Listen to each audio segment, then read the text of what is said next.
Hello, my name is Nick Park from Evangelical Alliance Ireland, and this is our weekly message. It's Friday, but Sunday's coming.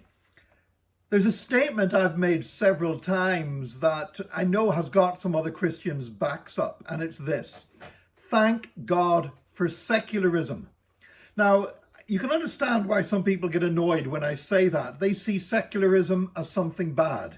They see secularism as the exclusion of Christian faith from society. But that is not what secularism means. Secularism means that a religious faith does not have a privileged place in society, supported and propped up by laws and by government, but rather that religious faith has the freedom, as much freedom as anything else or any other ideology in society, to be proclaimed, to stand firm and tall in the marketplace of ideas, and to declare the truth that Jesus Christ is Lord. Now, to understand how the church can thrive under secularism, there's a couple of stories I want to zero in on that are happening with our neighbours in the United Kingdom, just across the Irish Sea. For so long, we've been hearing about how Britain is becoming more and more secular. And it's certainly true that the Church of England does not dominate English public life in the way that it once did. Nevertheless, there's something quite remarkable happening in the UK, because what people have been saying is that as Britain becomes more secular, that there's going to be less people praying, less people going to church. It's just all going to be a few gatherings of old people in the churches as religion dies out. But that is not what is being experienced in the UK. During the lockdowns, during the pandemic, people were surprised to discover that over a quarter of people in the UK were watching online church services. And this just confused them, because they thought, well, this isn't supposed to be happening in a secular country. Not only that, a survey, I was reading on the BBC 3 days ago that a new survey has revealed this, that over a third of all adults in the United Kingdom pray at least once a month and attend church at least once a month. Or sorry, attend a place of worship, because of course we've got to remember, when we're talking about places of worship, we're not just including churches, but we're including mosques and temples and synagogues and all places of religious worship. But nevertheless, in what's supposedly a secular country, a third of the entire adult population of the country is praying and attending a worship service of some sort at least once a month. Now, you might say, yeah, but that's all the old people. But no, it's not. And this is the amazing thing that the survey revealed. When you take the younger age group of young adults, 18 to 34 years old, they are more likely to pray and more likely to attend a church than older people are. In the 18 to 34-year-old age group, 51% of them pray at least once a month. And among those 18 to 34-year-olds, 49% attend a place of worship at least once a month. So here, among young adults in the United Kingdom, you've got half the entire population of that age group that are praying and attending places of worship at least once a month. That's good news. That's truly remarkable. But this is how secularism actually works. Why?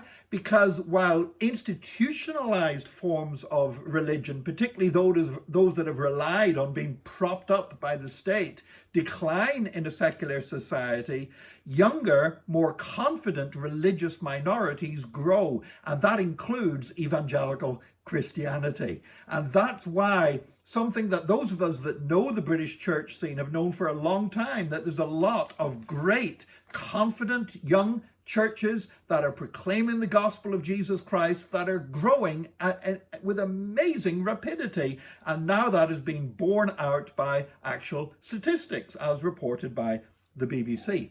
Now, another sign of how the church can thrive and make an impact in an increasingly secular society, also in the UK, is a project that's underway called the Eternal Wall of Answered Prayer.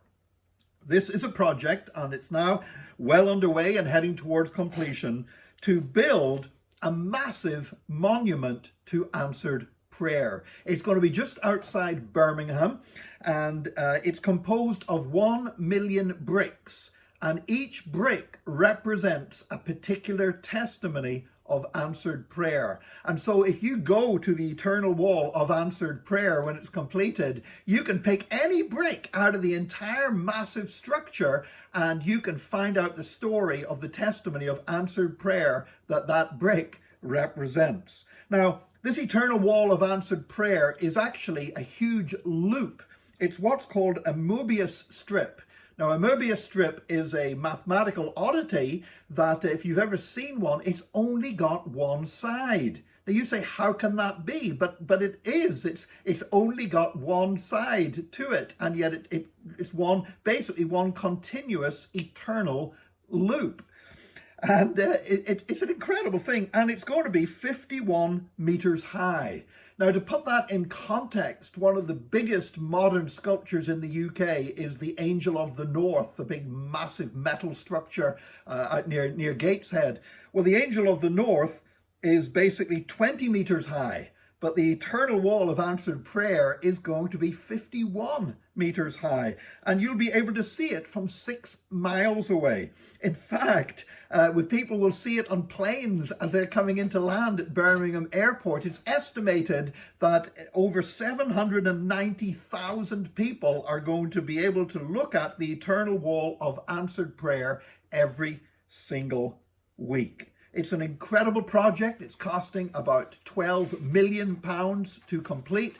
And when it's completed, it is going to be a testimony. And the point of this structure is to be a monument to the influence of the Christian faith upon the nation of Britain. This is what is possible in a secular country.